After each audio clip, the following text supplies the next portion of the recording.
Hey, Lucinda, before we start, I should probably let you know that black band that we sent you, that we asked you to attach to your hand during the interview, that if you answer incorrectly, you'll get an electric shock. That's how we do these interviews, is we strap up our interviewees, and if they don't say exactly what we want, we send them a little electric shock just to get them back in line. So I just wanted you to be prepared. Yeah, peak entertainment. It's all good. I'm here for it. Exactly. We found that people liked our podcast better if it was kind of akin to the Hunger Games as opposed to just like, a normal podcast, right? So, Yeah, that's right. Make your film or else you're dead. Exactly. I don't know if that's good motivation, but hey. May this interview ever be in your favor, okay? So that's right. Oh, geez, that's good. All right. So, Lucinda, first of all, thank you very much for joining us in this conversation. We are very excited about the traction that The Lost Star is getting in the platform, and that's why we are also excited to talk to you, to ask you some questions around that. But first of all, we want to hear everything about the event that you attended and the pictures you shared with us, and everything. Tell us if there was any standout moment from the night. There were several. I think the AACTA Awards, the Australian Academy of Cinema and Television Awards. I think that's the acronym. What it stands for, I should know, but it's it's been a week. It's been an exhausting week, but I'm good. So it was a great event. It's held every year. The turnout is immense. The filmmakers that come to that are just sort of at the top of their game in the film industry here in Australia, and it's such a wonderful event. And it was actually my first time going. It's the first time I'd been nominated for anything, and it was for Best Online Comedy or Drama for an online series that I'd helped produce called Not Russian Anywhere, created by Anissa Belanogov, who's a fantastic talent. She'll go on to do big things, I do believe. And so we were there sort of celebrating that. We were nominated. They have 2 awards nights. They have the industry awards nights on the Wednesday night, and then they have the big red carpet fancy awards on the Friday night, which we were lucky enough to attend to both.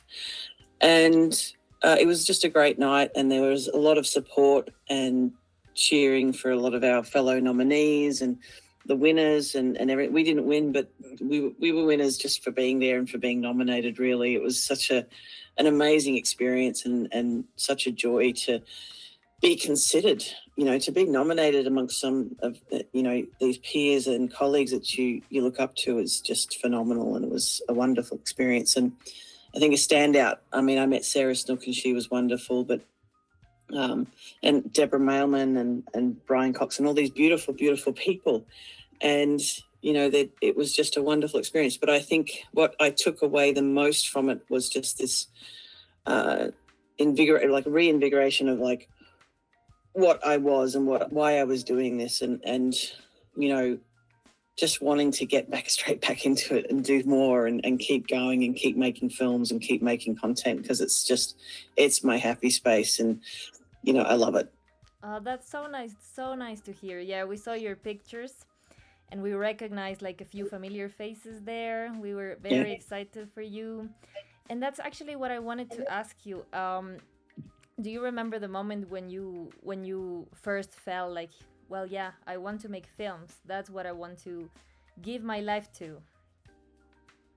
Yes, ever since I was little. I probably even before I can remember, I was singing and dancing, and I loved TV and I loved performance, and I did all sorts of things when I was younger, like jazz ballet and such. So I was really, and both my parents were artistic as well. So my mum is a nurse, but she always wanted to be a concert pianist, and she trained as a concert pianist, and she had performed as a concert pianist. And my father was a singer songwriter and had come over from England in the 60s, and ended up performing, creating a band and performing with being the support act for John Farnham and Tiny Tim and the Everly Brothers, and So I'd always had this element of creativity and expression, freedom of expression around me. And but I was a very quiet kid. I wasn't, completely out there. And so I think my first earliest recognition of when I knew that this is what I wanted to do was I was watching MacGyver,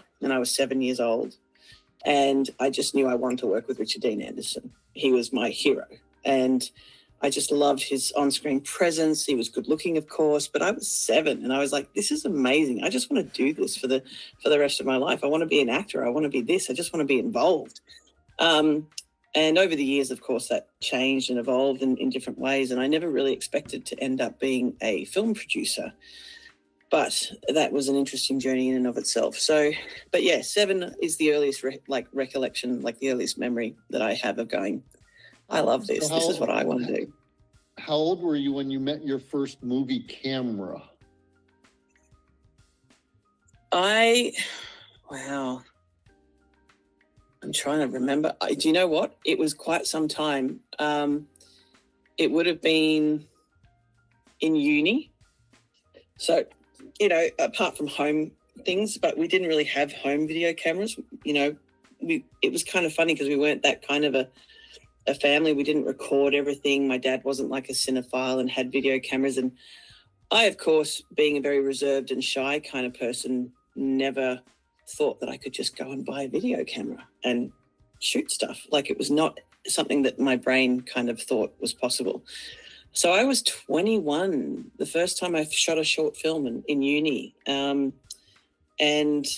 sort of experimented with stuff there and learned a lot of stuff around film and whatnot. That was the first time I'd seen a sort of up close, massive camera, and it was exciting. And I was like, I think you kind of look back on those moments and go, you didn't realize just how excited you were and how, in the moment you were of just, being able to shoot your first short film. And it wasn't my short film, it was one of the other kids in the uni class, but it was just, I ended up producing that. So even my very first short film I was producing, I didn't even know what a producer was really, in the true sense of the word at that stage. So, yeah.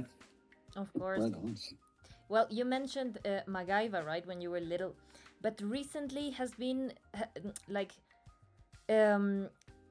is something that has been inspiring you, like lately? It can be film related or not, like a movie, a project. Look, I get inspiration all the time from working with the creatives that I work with. They're so talented and they just amaze me with what they're capable of. And every single time I have a meeting or I talk about film for a couple of hours, I feel invigorated to go out and do more. So it's easy to kind of, I'm a pretty happy and optimistic person, so there's not a lot that really bothers me. And there isn't, the only thing that's going to stop me from making films is death. And if I'm doing that right up until that moment, I'll die a happy death.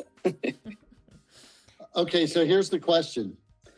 I'm going to give you 3 movie titles, and you have to pick the one that you will never watch again. Oof. All right. Okay. Star Wars, A New Hope, Jurassic Park, Avatar. Avatar. It turns out, Luciana, that was not a really hard question. Everybody said Avatar.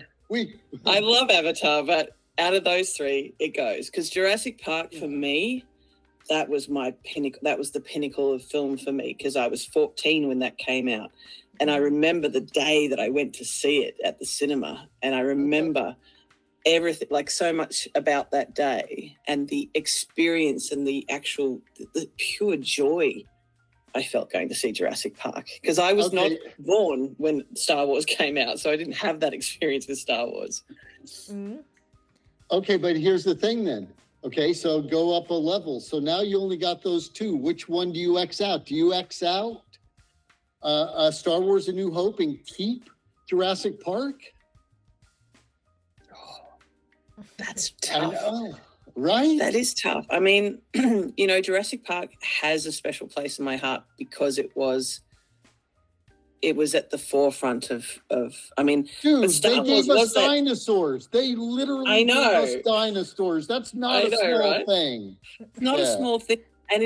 And when you compare the two, they both sit in the same element of out there for their time, out there for their, you know, how they were technically being presented. And they both have such an important impact on our industry and on our psyche and you know, the zeitgeist of our culture and such. So, you know, it's hard to choose between those two because I feel like they're both equally important, but I know true cinephiles will go Star Wars needs to be kept because it was prior to Jurassic Park, and without Star Wars, would we even have Jurassic Park? So I get that.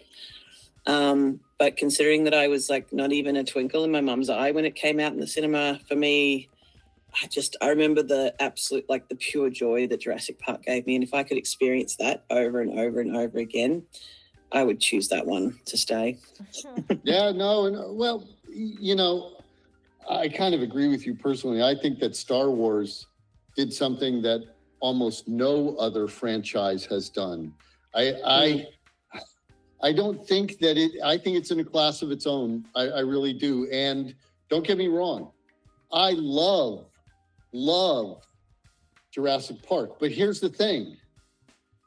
You can look at it this way. I will take 4, 5, and 6 all day long and watch them with vim and vigor. But I don't need anything after Jurassic Park. No, honestly. I really don't. I mean, okay, I'll watch it, sure, but I'm not going to give it any awards. But 4, 5, and 6, they were perfection. And Rogue One is an example. I mean, it's still this rich universe that has lots of places to go. They keep trying to take the dinosaurs somewhere, and they keep just. Yes. Yeah. I mean, I watched the latest Jurassic Park film last night because I hadn't seen it, and I'll watch any Jurassic Park film that comes out despite its bad, you know, whatever reviews and stuff. And look, there's just something about it. I don't know what it is. I loved the film. I could see that it was a rehash of all the good moments of all the classic Jurassic Parks. I could see that they were just pulling in from all those best loved moments from the originals, but I was still enjoying it because I'm like, no, I love this, and I love Scarlett Johansson, and I enjoyed it. You know. Yeah. Although, if I'm being honest, I'm like, okay, you had to get Scarlett because nobody was coming to this fucking movie if there wasn't a new A-list actor in it. Exactly. That. And the other thing is like, have you actually showed me anything new? Right? Because one of the things about Jurassic Park that was beautiful was the T-Rexes were terrifying, but they weren't evil. When they built their first evil fucking dinosaur and all of a sudden they were like, they're just killing for the sake of killing. I'm like, okay, guys. Really? Yeah. I've never liked, no matter what character in the history of film it is, they're never good if they're only killing for the sake of killing. You know, no matter what the evil character is, like they've got to have a goal, a reason. You know, why are they doing? I mean, the best villains are the ones you empathize with, because you go, I understand why they're doing what they're doing, but I don't agree with it, and it makes you question your own morality and your own ethics. And I think they're the villains that we need to see on screen to make people go, oh, hang on a second, because good and evil are not black and white. You know, they're nuanced. They're all these different shades of grey. So it's the escalation of terrifying, right? It's like, I terrified you this way. I now have to evolve the terrifying, or you won't be as terrified because now you know what a T-Rex is. And if you run faster, the T-Rex. I'm just saying, there's a. You're going to laugh your ass off, but on Monday, we're going to have an interview, you, me, and Chris Bosco. So Chris Bosco is Jeff Goldblum 20 years ago. Sounds like him, looks like him, moves like him. He is that's Jeff Goldblum. Awesome. And we were talking about the other day, because that scene where he's in the back of the Jeep and he's like faster, and the thing is running after him. That's a beautiful moment, man. That's one of those great moments in that movie, you know? It was. Absolutely. It'll be fun. Absolutely. I'm looking forward to it. Yeah, he's a fun guy. So I apologize, Lucinda. I think I trampled a little bit where we were, but that's all good. Let's try and get back on track. No, it's fine. It was amazing, actually. But now it's your turn, Ian. We want to hear about the Lost Star. All right. So here's the thing. So I'm going to actually turn that upside down a little bit, and I'm going to start in a different place. So one of the things I've always thought was interesting is you've been on a platform for a while now. You've got a bunch of projects on the platform. You are an active creator. You're in there. You're talking to the audience. You're showing them stuff about the film. And one of the things I believe about this world is that we love storytellers telling their stories. And there's something fun about piecemeal. You know, you get a little bit here, you get a little bit there. You start to actually build some stuff in your head. But I imagine, because you brought a couple of filmmakers onto the platform, people you know, that you've started having conversations with people in your industry and your market about maybe Filmio, or kind of the idea of what's coming and what does this mean and why is this important? And I'm really curious to hear a bit about that. Yeah, cool. No, I definitely have. There's been a lot of people that I've talked to, and I don't even know how long I've been on the platform. It's been over a year and almost 2, I think. I'm not sure, but it's been amazing. I think it could be, yeah. Yeah, and it was. I loved it because it was something different, and it's a different angle. And I think that, you know, it's making film investment fun, and it's kind of showing what is possible when the masses get to sort of see what creators want to put out there. And it bridges the gap, because the biggest gap between filmmakers and audience is that, you know, it's like we want to get to our audience, but there's all these people in between. And there's all these people in between that like to go, no, the audience won't like that. Oh, you'll have to change that. But, you know, and you do understand that everybody that you talk to is your audience. You know, your colleagues are your audience. You know, everyone is. But it's a different perspective when it's coming from within the film industry as opposed to out in the general public. And when I talk to people out in the general public, it's like, oh yeah, cool. They love film and they just want to watch it and they just want to go to a cinema and see a film.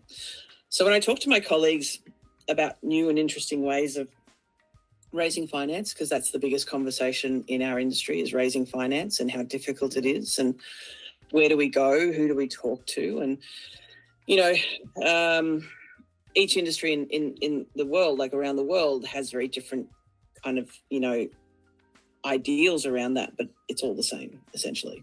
We all have the same problem, finding the people with money. So when I talk to people about the Film.io platform, and I sort of, at first I was a little bit selfish. You know, I was like, oh, this is a new platform and I want to keep it all to myself. But then I sort of realized, no, you know, it's that lasted for all of about 5 seconds, where I was like, no, I've got to, this is cool. This is kind of interesting. And this is really connecting us to our audience. And I know a lot of filmmakers that would benefit from the direct interaction, because one of the hardest things as a creator is getting that feedback. And when it's your colleagues, everybody's like, oh, it's amazing. It's fantastic. Oh yes, you're doing the right thing. Which is a slight fault in our industry, because nobody wants to be seen as putting anybody down or telling anybody their idea is crap, you know. So having that direct feedback, except for Quentin Tarantino. Well, I'm just saying, he seems to want to tell everybody their stuff or their performances are crap. I'm just saying. Yeah, that's right.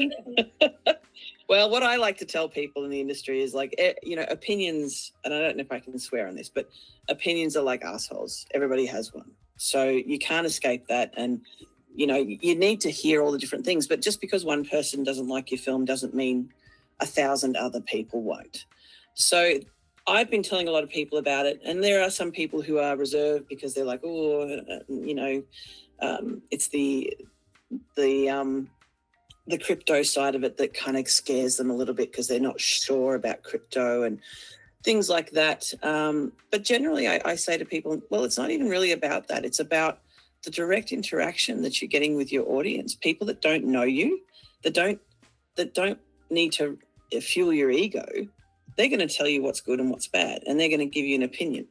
And it's great. And I've read through nearly every single review I've ever gotten on all of the projects. And there's always going to be people that go, well, I don't understand. I think one was, I don't understand why you're making this. Like, this has been done before. It's like, yeah, it has.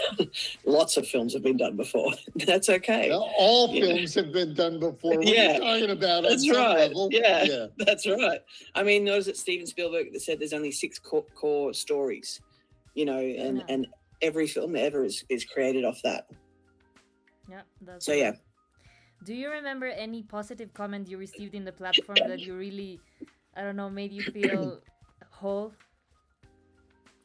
I mean, there've been so many good ones. There've been so many positives, so many beautiful comments, like people saying wonderful things about the characters. And, you can tell when someone's actually like gone in and looked at the materials versus people who just kind of go, yeah, I'd love to see it, or, it's great. I think it's beautiful because I've got a few people that do consistently interact with me on the platform and through Telegram and Discord and such, which is pretty awesome. And I think, there's been so many comments about, I love the fact that the story is cemented in, realistic sci-fi, or, especially in the terms of The Lost Star. Other projects have had similar things in terms of like, I love what this story is trying to, say to people. I love what the message of this story is about. A lot of people love A Kelpie Christmas because of the message of that story. And I've got 6 projects in total on there, and the majority of all the feedback has been so positive and reinforcing, which really makes me feel like, I'm on the right track with these things, because 4 of these 6 films are mine. They're my creations. And for the longest time, I've been producing for 10, 15 years almost. And I have produced other people's films throughout it. Like every single film I've done has been somebody else's. And what I feel that Film.io has done for me has given me the platform to pursue my own projects and work on my own projects. And it's been, over the last couple of years, it's been really like a big change for me, going from, I can only really produce other people's projects to, wait, maybe I should be doing my own. And when this platform came up, when I discovered it, I was like, this is the perfect opportunity, because I don't need to ask permission. I don't need to go back to anybody to say, can I try this platform out on your film? I was like, no, I'm just going to do mine. So I did the first 4 that were mine, and then I saw how it was kind of working, and then I spoke to a colleague of mine who has who created the other 2 films on the platform, The Nowhere Man and Hellion Rising. It's Barry Duffield. He's so awesome. And he just was like, yeah, let's give it a try. And because he's got that open mind kind of thing. So that's why there's 4 projects of mine and 2 of his. And it's been so, what's the word? I'm struggling with words a little bit today, but it's been so kind of like freeing to just be able to put my projects on there and talk about them and do whatever I want with them on the platform and promote them and talk to people, interact with people and see how the story affects them. And that's just been, it's really built my confidence of my own ideas and projects over the last couple of years. So it's been great in that respect. So dude, that's fucking amazing. And yes, I'd like you to keep that use of the profanity in the conversation, please, Luciana. So here's the thing.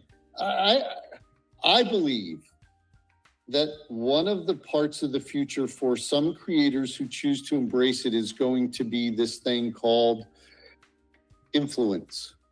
Influence derived through community. And that some creators are going to successfully build communities around them. I think that this is an important part of how the future of filmmaking will work. Everything that I hear and that people are talking about on one level, on let's call it the more independent level, only because that's the word we use to describe that area today. Yeah. There's going to be a lot more collaboration and a lot more let's say, playing before things evolve from that state up to a more formal level. And I believe, so I guess my question is, what's your view on your own influence and the value of building a true connected audience around not just your projects, but around you? Because clearly you want to make more than just one thing. You're not here to, hey, let's make my movie and then I'm going to go do something else. You're here. And that means that you need an audience because you want your audience to follow you from project to project. And there isn't any reason they should. And something you said, it made me think, so there is someone we're talking to. I'm not going to mention their name. They're a producer. And they've produced a lot of really big movies. I mean, Star Wars: A New Hope is in this group for this person, right? And one of the things that they've said is what you said. I've made movies for other people. And other people have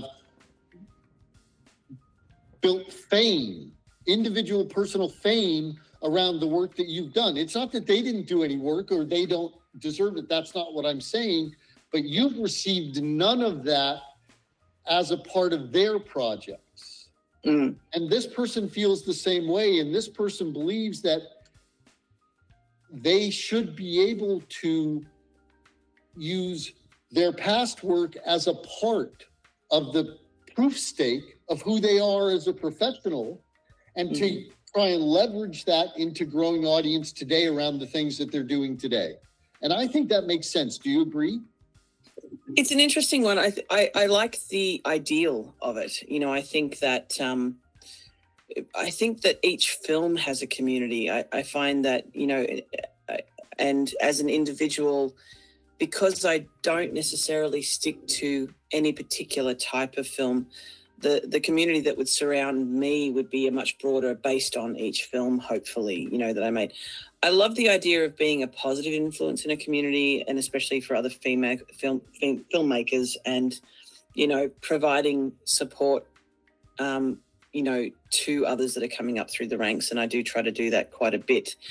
But you do sometimes feel like, okay, I've worked hard and I've done a lot of work for a lot of other people. And let's face it, most of us do a lot of this work for free as producers. So having your own community that kind of support you and lift you up when you're feeling like, oh man, this can be exhausting. This work can be exhausting. It's nonstop. And I do it because I love it, so I don't say that, for pity, but I think having your own community can be valuable in the terms of like people that support you, people that want to see you succeed and share that joy with you through your films, I think is absolutely important. I feel like it's something that doesn't get talked about as much. I do have a very small community of supporters and people that kind of within the film industry itself, but if you ask me who my community is out there, I mean, the closest I would come to right now is the Film.io community because of that interaction level. That's the closest I've come to seeing a community of people I've never known and have never met supporting me as an individual. And it's at first it was odd, because I'm not used to it. As a producer, you're not the forward facing. Well, it used to be like that. It was funny because it's changed over time. Like back in the 80s and the 90s, the producers were the one that got interviewed and got talked to and were the thing and and now it's kind of shifted and it's the directors now. Cast are always going to be cast, but in terms of those back behind the camera elements, the producers were really popular in the 80s and 90s, and now it's sort of shifted to it's all about the director, which is great and cool. But I find it nice to, interact with people who see me as an individual, who have seen the projects I want to create that are mine, my ideas and coming out of my silly brain, and they're loving it. And I'm like, it's a very weird and different experience, and I do enjoy it. And I think it's a beautiful thing to be able to connect with people who don't even know you, but appreciate you for what you're trying to bring to their world, So yeah, it's cool. And I I agree with it, but it's very new to me in terms of film. Yeah. So but I agree. It's great. I love it. Right on. It is new. You know, I mean, I am one of the people that prescribes to the concept that over the next 10 years, almost everything's going to change.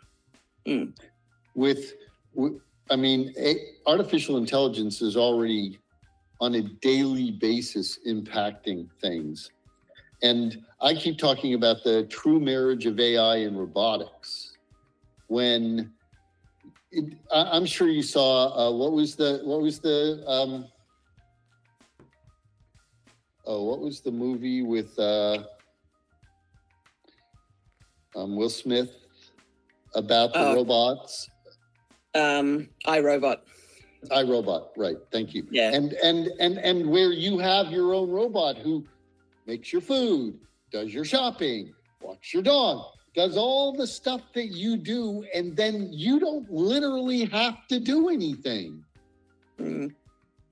You know, we all become Wall-E's. You know, that's the big reference fat I round always think people of. sitting in, yes. The big fat round people just floating around in things, eating burgers from a cup. Yeah. Which just disgusting, but whatever. Yes.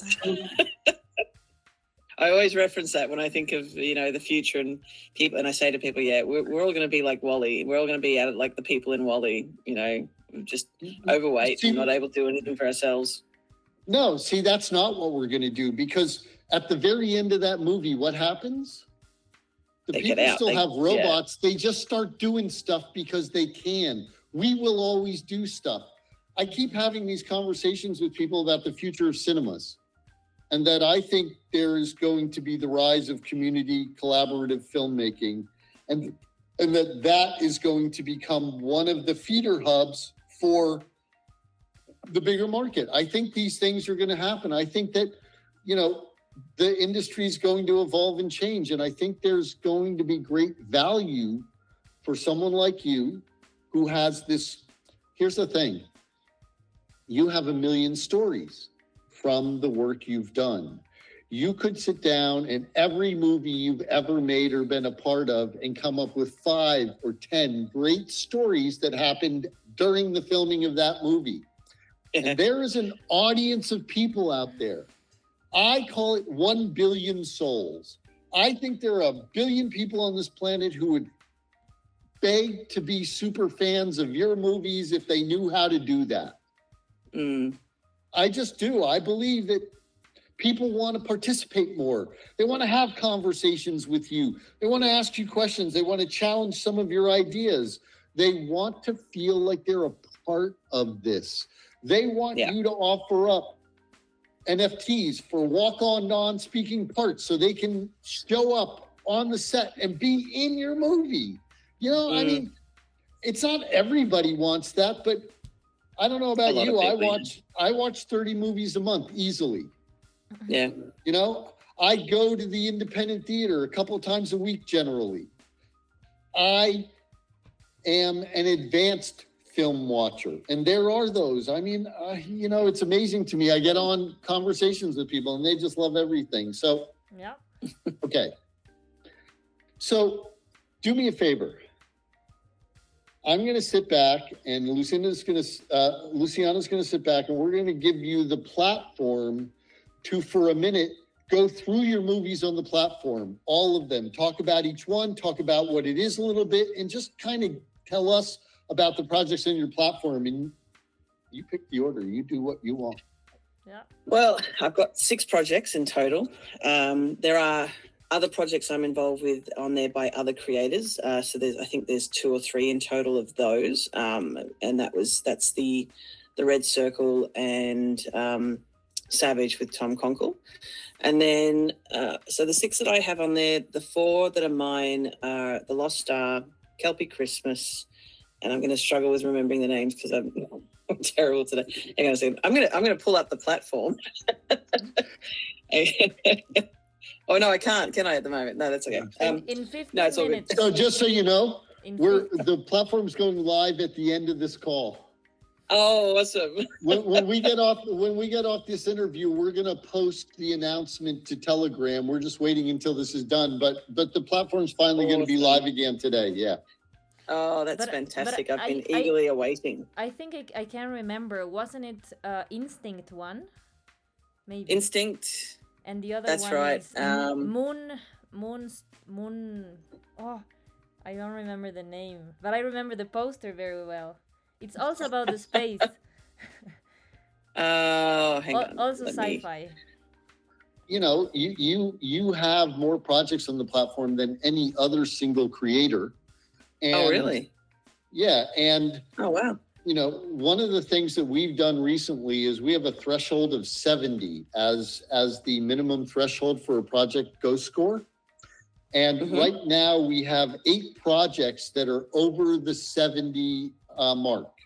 And one of them is Lost Star.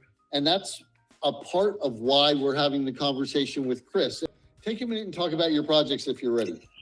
Yeah, cool. All right, so I've got the 4 projects, Kelpie Christmas, Instinct, and then there's Cosmic Con, Danger in the Outback, which is one of my personal favorites, and then, of course, The Lost Star.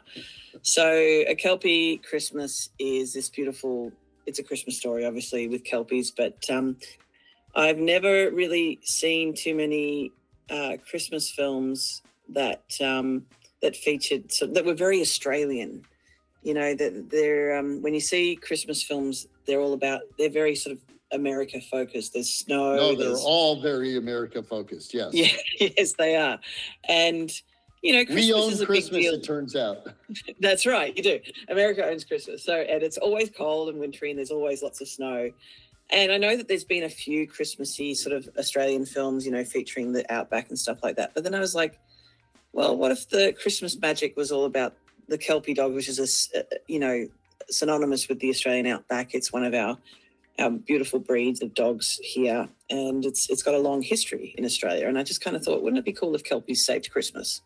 So, you know, that's where the kind of idea came from. And it's essentially about 3 orphans. It's set back in the 50s and in the outback, and they're trying to escape. So it's a little bit of Annie mixed in with, you know, a Christmas story and stuff like that. So, you know, that's where that sort of idea came from, and I've been developing that. That script is I'm working on that script at the moment. That's one of the scripts I'm working on. Instinct is one of the other projects. Instinct is another one close to my heart because I've been playing with this idea for quite some time, and it's about Reen Harper, who is kidnapped. We don't know why, but we sort of open on the film. We're out in the forest and she drops out of the boot of a car that's sort of crashed, and then begins an on-foot pursuit by 3 men and her, and one by one they all die very gruesome, mysterious deaths. So it's a psychological kind of thriller / horror. And that one I've got mostly cast. That one I'd love to shoot this year. I'd love to get that done because it's a relatively easy film to shoot. It's low cost. It doesn't need a lot. It's one location.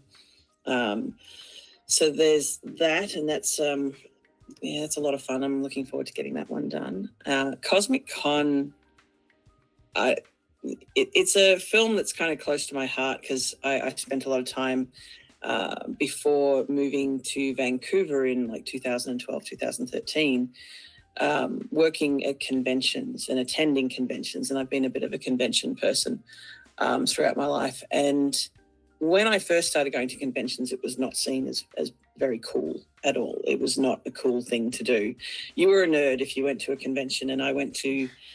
You were specifically a comic nerd. You weren't even a film nerd. You were a comic nerd. You read comic books. That's right. Yeah. But you know, like. My brother was involved in one of the first Buffy conventions that happened in Australia, you know, that's awesome. Yeah. So like, you know, I went along to one of the first Buffy conventions in Australia as to help my brother out. And I got to meet, I think Charisma Carpenter came out, and Gunn, the guy that played Gunn, came out, and it was just so cool. So, you know, and I was 15 or 16 back then, and I'd had experiences on set with like Jackie Chan at that age and stuff, which was just phenomenal. And so I was going to conventions in 2011, 2012, as a kind of a pseudo convention agent, and I was like helping people. I wasn't officially repping them, but I was sort of like helping people like Cindy Morgan from Tron, which was phenomenal. Yeah. So I got to spend time with her, and I went to Phoenix Comic Con because of her and people like Amanda Tapping and things like that. I had to deliver some stuff to Amanda Tapping at the convention for that. And I just got involved in that world, and I saw that as my gateway into making films. So the idea for Cosmic Con came about from all of the experiences that I've met some amazing, such beautiful souls at conventions. Like, they're so beautiful and they're so passionate about the films that these actors and what are in, and all they want to do is meet them and have 30 seconds of like, I love you, you're amazing, you inspired me, which is such a beautiful thing to witness. And that really kind of, I guess, is one of the reasons also like why, to me, making films is so important, because I see the positive impact it has on people. And I know the positive impact it had on me as a kid. So, you know, this story came out, Cosmic Con came about from meeting some of those actors and forming friendships with some of those sci-fi actors that all they did was go to these conventions. They'd work and work in television and films, but they'd go to these conventions, and for the time that they were there, they were all about the fans, and they were about sort of giving them that time and showing appreciation for the fans, which I thought was such a beautiful thing. So, and then of course Galaxy Quest came out, and that was just, oh my God, perfection. What a great man. Such a great film. It was perfection. I absolutely loved it when it came out. I was definitely like, this is my world. I love this. So the idea sort of came about from a combination of Priscilla, Queen of the Desert, and Galaxy Quest. And I was kind of like, wouldn't it be cool if, you know, that kind of those two worlds collided? So that's my description when someone says, well, what's Cosmic Con about? I say, well, Galaxy Quest meets Priscilla, Queen of the Desert. And that gives a very interesting amazing visual. So, It does. you know, it's about this washed up actor who's, and a dear friend of mine, Dan Payne, who's starred in some amazing, you know, projects and series, and he's in Stargate and all sorts of stuff. The guy is just an incredibly talented working actor. And we were in LA at the end of, I think it was AFM or something like that in 2017 maybe, or 18, I want to say. And we were just having coffee and catching up because we hadn't seen each other for a few years. And I said to him, do you want to do like a road trip movie? I'd love for you to do a road trip movie. I've got this idea for a road trip movie. Would you do it? And he's like, totally. So it's absolutely just out of that. I've kind of gone from what our discussion was for a road trip filming. He said, I'd love to have you in a road trip movie in Australia. And he's like, I love Australia because he used to live there. And so he's keen to come back over and do that. But that was like 2017, 18. So since then I've been developing the idea, and with him in mind to be in the film. Hopefully he'll still want to do it. And that's where the story came from just seeing from those sort of combination of experiences. And it's definitely close to my heart, Cosmic Con. So the last one is The Lost Star. And The Lost Star, obviously also very close to me. I've had the idea for a sci-fi for decades. And I've got one written, and there's one that I'm developing. And a friend of mine sort of said, can I help you with this? Can I just write the feature for you? And I said, that would be amazing, because he knows how long I'd been working on it. And he took that sort of sci-fi premise and he turned it into something that even I wasn't expecting it to be, which is what The Lost Star is. So it's a very cool concept, and I love it. And it's you know, he's an incredible writer, very talented. Tennyson Stead is his name. If anybody needs a writer for their project, reach out to him. He's amazing. And I have to say, I had to do like a piece of content for socials for The Lost Star. And I had no idea about the existence of a Dyson sphere. I had to research on it. I was like, what? That is it's crazy. Pretty cool, isn't it? It's really cool. I've seen like whole documentaries, really, whole night watching about Dyson spheres after making that. It's so fascinating. Yeah, I mean, if we can achieve something of that nature, I mean, it's just incredible. But Yeah, I love sci-fi. Sci-fi is like definitely my jam. You know, like I love a good sci-fi film. Like Event Horizon is one of my absolute favorite films. You know, like it's just. How can you not love that movie? First of all, I know. I mean, but here's the thing. It is clear that you have a bias towards your local beer maker, and that because you mentioned a couple of films that he's in, so I'm just saying. Yes, I do. I love Sam Neill. I love him. He is. I mean, definitely he's one pretty of my, lovable. He is, and he's been one of my inspirations, one of my dream actors to work with for a very long time. The others were like Rick Mayall and Alan Rickman, so I'm a bit upset because they've gone. But Sam Neill's still kicking around, and hopefully he'll stick around until I get a chance to work with him. Sam and Jeremy. Yeah, yeah. Jeremy's absolutely. one of those guys, and unfortunately, these guys are not going to be around forever. You know, I mean, They're not. Yeah, And I keep waiting to hear. I keep waiting to hear about Clint. Yes, I mean, look, he's still going strong and directing his films. You know, like it's keeping him going. I say, like the moment that someone tells him you can't step foot on a set anymore, that's when we're going to lose him. I think. You know, and if he's on set and he dies, he's going to die a happy man, and I'm going to love that for him. Absolutely. Yeah, I think so. I that's an interesting thought. It definitely is. So, I am writing a book that I want you to help me turn into a movie. Okay, cool. Awesome. I'm here for it. It takes place in the early 1900s, and it's called I Am Abattoir. Mm-hmm. Oh, okay. And it's a horror. It's a fucked up horror. Do you know, I love making horrors. I love producing horrors. I don't like watching them so much. I'm not a horror. I can't. It's weird. I love making them. No. I'm the same way you are. I write horror, but I don't watch horror until 4 years ago when I met my ex, and we spent the last 4 years. And she uses horror as a form of catharsis. Oh wow! And she taught me that. And dude, I don't know how much you know about the horror genre, but there are some pretty deep, weird rabbit holes that this thing goes into. And my ex has a kind of an affinity for, as of all things, necrophilia. So I've watched some really interesting and weird necrophilia movies. I mean, I watched a woman make love to her rotting dead lover like it was normal, and that's just fucked up. It is just fucked up. But this journey I've been on in these movies I've been watching it's changed my perspective of horror in a really positive way. I watch horror now, and I watch. I mean, I've watched some. There is a movie out there called I Saw the Devil. It's a Korean extreme horror movie. And then it turns out for some reason the French are really good at making really fucked up movies. And there's a movie out there called Martyrs. And this movie legitimately hurt me. Oh boy. And yet wow. The thing is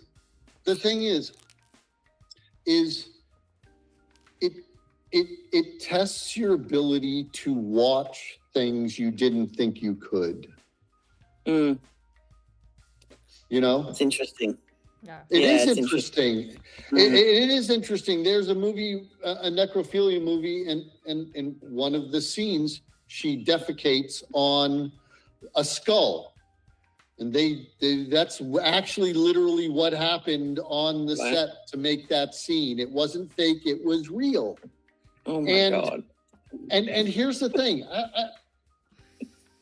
I would have, before I watched it, told you that I'm not into scat and I don't watch that. But I'm here to tell you that the movie was beautiful.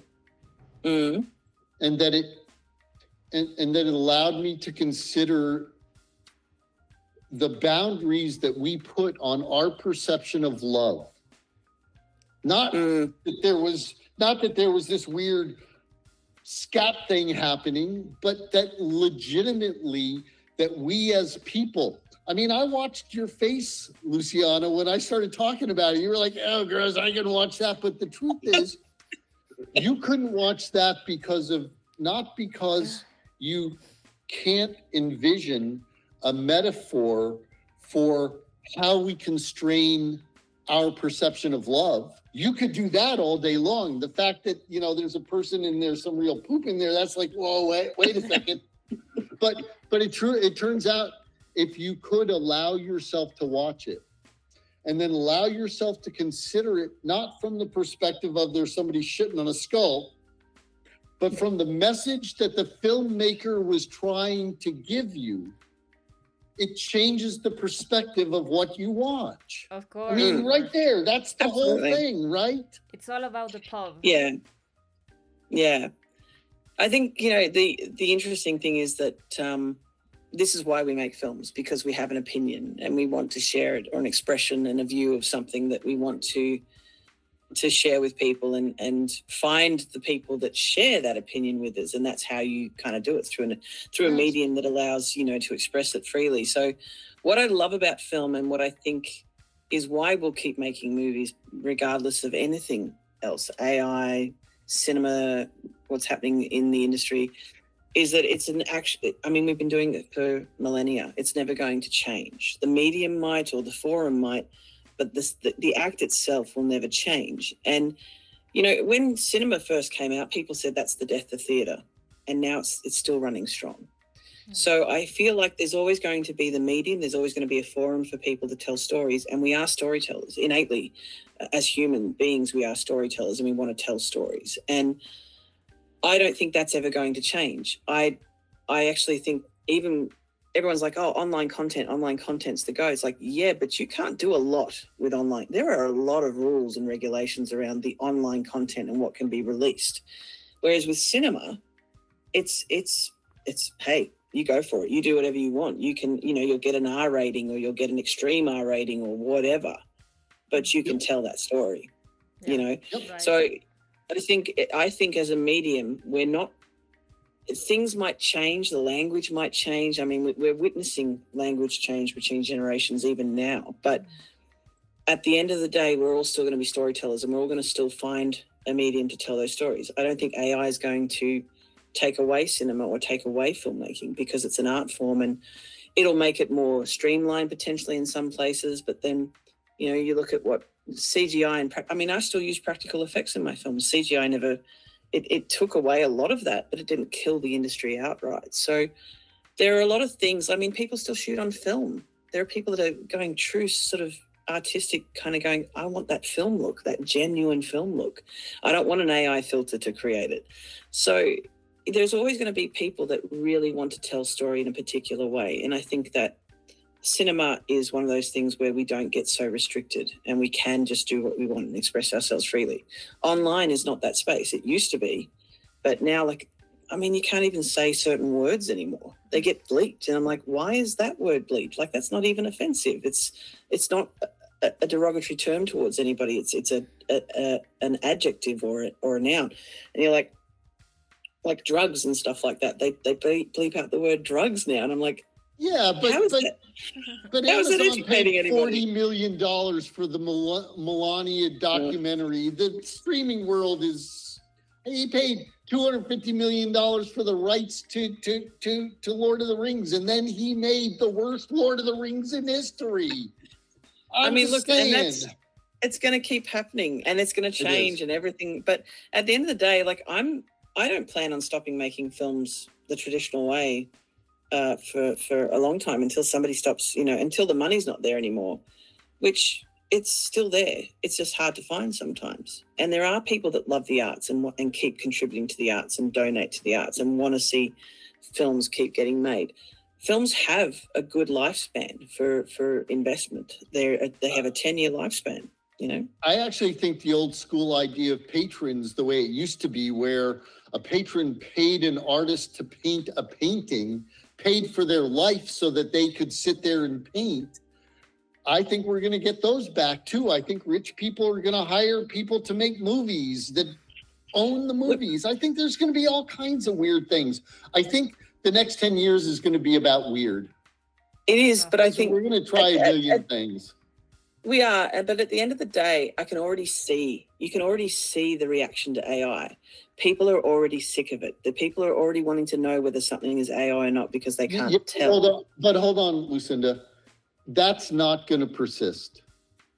AI is going to get better and better, and people aren't going to be able to tell the difference. And that's just the truth of the deal. And there's going to be a lot of AI content out there. And we're just going to have to deal with it. The thing people will want to know what's AI and what's not. That's what will happen. I agree with that. And I think that, like everything, remember, so if you're born today as a child, you're born with a cell phone in your hand. Mm-hmm. Yeah. And the cell phone isn't a phone, it's a computer. So you're born with a computer in your hand. And let's face it, these things can do an amazing amount of stuff. And we're just starting to see how AI can even take over all the functionality of this tool from us, okay? So if you were to say to somebody that back when I was a kid, the neighborhood I grew up in had a shared phone. So you would pick up the phone and your neighbor might be talking on it and you'd have to wait till they were done. They'd look at you like you were a caveman, and they would be legitimately right. So there is going to be a point where people are born into just accepting that AI is a part of the thing, and it won't matter to them like it matters to us. And we've seen that happen time and time again. Here's the thing. AI will figure out how to make a movie that's as good as anything we've done. People will still want to make things. People will always want to make things. So, and if it becomes easier to make things and less expensive to make things, and here's the other thing. So I wrote a book over Christmas, a novella, 9,000 words. And I did it in 5 days. And I used AI as my editor. And what was great about that is I could do it on my time, 24 hours, in my way, because it was always available to me. And I believe about this book that I have written a true piece of literary fiction, and I took it and I put it into a different AI and I asked the AI 3 questions. I said, number 1, what do you think about this thing? Number 2, can you tell I used AI to edit it? And number 3, could you take it and turn it into a screenplay? And it came back and it gave me an incredible review of the book. And it actually did one little comment about one section that ChatGPT hadn't done for me when I'd gone through it that I found very interesting. Yeah. Then number 2, it said, no, you can't tell it. The voice is consistent. This is why, this is why, this is why. If you used AI to write it, I can't tell. And then number 3, it said, here's the thing. The question isn't, can I? Because, you can push a button and I'll make you a screenplay. Yeah. In this case, the question should be, should you? And this is why one of the parts of my book, the log line for this book is I took a human being, I stripped everything away to see what would be left. And that's literally what it is. And one of the words you could use to describe the book is degradation. And in the 4th section of the book, not only is there the antithesis of degradation, but the writing literally degrades. I made intentional spelling errors and misuse of all of that. And I let one of my good friends read it, who's the most well-read person I know. I mean, he's a genius when it comes to literature. And he loved it. He loved it. But here's what he said. He said, you should run it through ChatGPT and fix the typos. and I pushed back and I said, no, the typos are intentional. This is part of the journey. And what the AI was saying is you can't replicate that in a movie. I mean, you could take an actor and you could get him drunk. I've watched Drunk History, and having somebody drunk try and speak lines is pretty fucking funny. Yeah, but this is not hilarious. humor. This is not humor at all. This is fucked up bullshit. And he said, and I said, it's intentional. He said, well, you know, I hate that. And I said, and my response was, I love that. because I evoked the emotional response from him I wanted. It wasn't all of it. It was part of it. He said, I couldn't put it down, which means he enjoyed reading it. He said, but this bothered me. And I said, ooh, you couldn't put it down and I bothered you. That is a win for sure. It's like watching a train wreck. You can't look away kind of thing. You know? Exactly.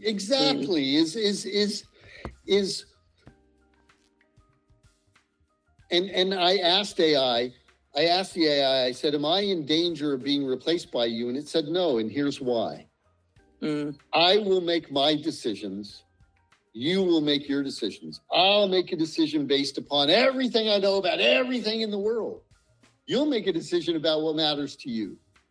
I can't do that. Wow, that's very... So that's right. So here's the important part, though. And this is back to what we were talking about. AI can find audience for its stuff faster and more effectively than I can. And for me to be successful, because at the end of the day, if I want to be a writer, I have to sell books. That's how I get money. Okay? So, you know, I have to be commercial. I have to build audience. And that goes back to the whole audience building thing and everything. But it turns out that Corey is starting to blow up my phone because we said we would launch the new version of the platform and do the press release and all that at 3, and it's 3:12 because we've just been jawing away. So let me ask you this, Luciana. Do you think within what we've done here that you have more than enough to make 1 million really great, you know, posts and all that kind of fun stuff? Yes, of course. I wanted to ask Lucinda one more thing related to the Lost Star very quickly. What part of the Lost Star is the most personal to you? That's an interesting question. I mean, for me, it's the science. I love sci-fi that's grounded in science. That has realistic elements. Of course, the fantasy and everything is beautiful, and I love that too. But what I love about the Lost Star is that it's grounded in possibility. And I think, that some kid could watch the film at some point and dream about traveling and finding a Dyson star and then eventually go into space because of that is kind of cool. And that's personal to me because watching films for me did that for me. It made me want to make films, you know, and people, I mean, you see people watching films about sci-fi go, it made me want to be an astronaut or it made me want to be a rocket scientist. That's not really the term, but you know what I mean? So, you know, for me, it's personal in that I want to encourage people and inspire people to expand out into the stars. And, you know, I think that's the future of us. We need to expand out into the stars. Otherwise, our planet's going to kick us off eventually. So, right on. Yeah. Amazing. Yeah. Thank you so much, Lucinda, for your time, for everything. This was amazing. No, thank you. Thank you for inviting me on and letting me have a chat with you guys. It's always fun. Yeah, we have to do it Right again on. very soon. Sounds good. All right. Thanks very much, guys. And good luck with the launch. I'm looking You forward got to it. it. I'll be waiting. We're on patiently. now. Go. Let's go do it, Luciana. All right. All right. I'll see you guys later. Take care. Bye-bye. Bye-bye.